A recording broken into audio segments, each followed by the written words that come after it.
originaire de Gironde depuis tout petit, né à Libourne, élevé les 2 premières années à Saint-Pardon. Donc pour ceux qui connaissent le Mascaret de Saint-Pardon, j'en étais très proche, sauf que je surfais pas encore à l'époque parce que j'avais 2 ans, donc c'était en 68.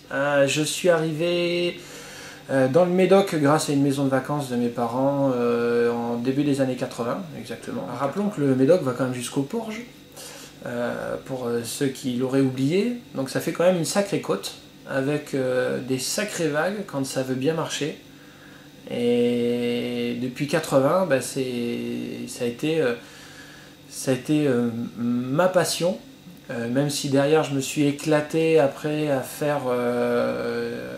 j'ai été sportif de haut niveau en athlétisme, donc j'ai été champion de France sur 1500 mètres, mais j'avais droit à 3 couleurs de bronzage. J'avais le bronzage du short d'athlétisme, le bronzage du short de surf et le bronzage de la combinaison. Moi quand j'ai commencé, on était encore avec des planches, des singles. Donc pour les non-initiés, une seule dérive, donc des grandes planches assez fines, avec des difficultés pour prendre le virage en bas, mais ça se surfait bien.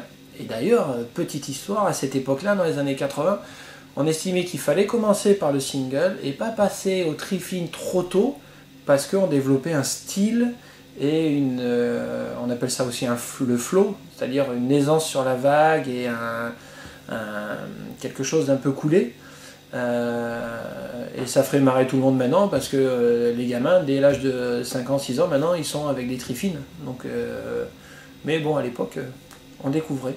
Il y a vraiment des purs moments de bonheur quoi. Quand vous surfez, que vous êtes 3-4, c'est que des copains, que les vagues sont bonnes, que l'ambiance est sereine.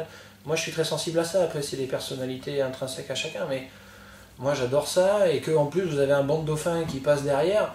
C'est très cliché, c'est très Walt Disney l'histoire, mais c'est vraiment ça. Et parce qu'on a des grands bancs de dauphins qui passent, il faut le savoir.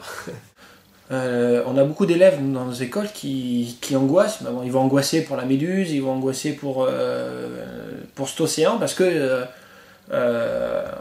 on sent quand même que c'est pas notre domaine, l'océan. On est des terriens, on n'est pas des poissons. Donc c'est un endroit où on sent qu'on n'est pas complètement en sécurité. Mais c'est normal qu'il y ait des requins, parce que c'est un océan, c'est pas une piscine javelisée, donc c'est normal qu'il y ait un environnement, c'est normal qu'il y ait... nous, le poisson le plus dangereux, c'est la vive. Bon, alors, en même temps, pour ceux qui ont marché dessus, je marche dessus tous les ans, j'ai les pieds continuellement dans l'eau. C'est sympa ça, c'est assez douloureux, voilà.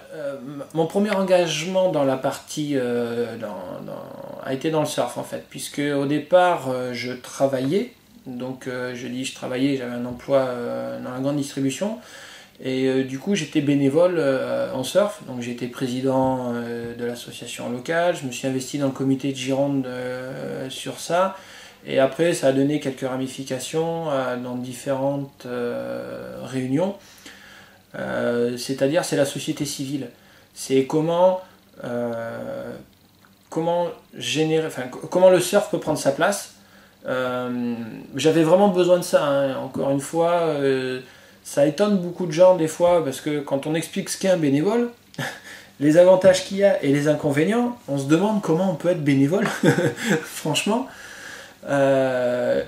Et moi j'avais besoin de ça parce que c'était c'était un peu mon cheval de bataille, dans la mesure où j'avais un emploi, je devais ça au surf. Donc moi dès que j'ai eu 18 ans, j'ai passé le brevet fédéral, parce que c'était, à mon sens, c'était dans une logique c'était ma passion et je la transmettais.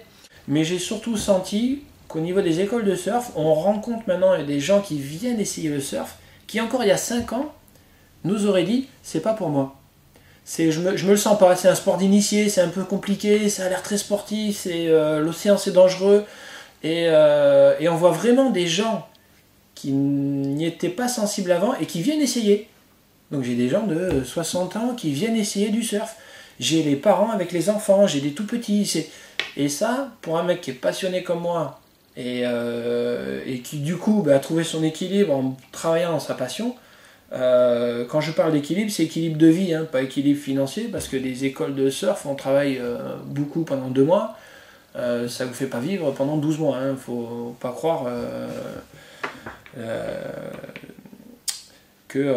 on est richissime. On est très content de le faire, attention, ravi de le faire. Mais en même temps, c'est surtout une plénitude dans le sens où, c'est ce que j'ai dit tout à l'heure, moi tous mes copains, tous les gens qui venaient chez moi, je les mets sur une planche de surf. Ben maintenant, je fais la même chose au niveau de l'école avec encore plus de monde. Donc, qu'est-ce qu'on peut demander de mieux, quoi.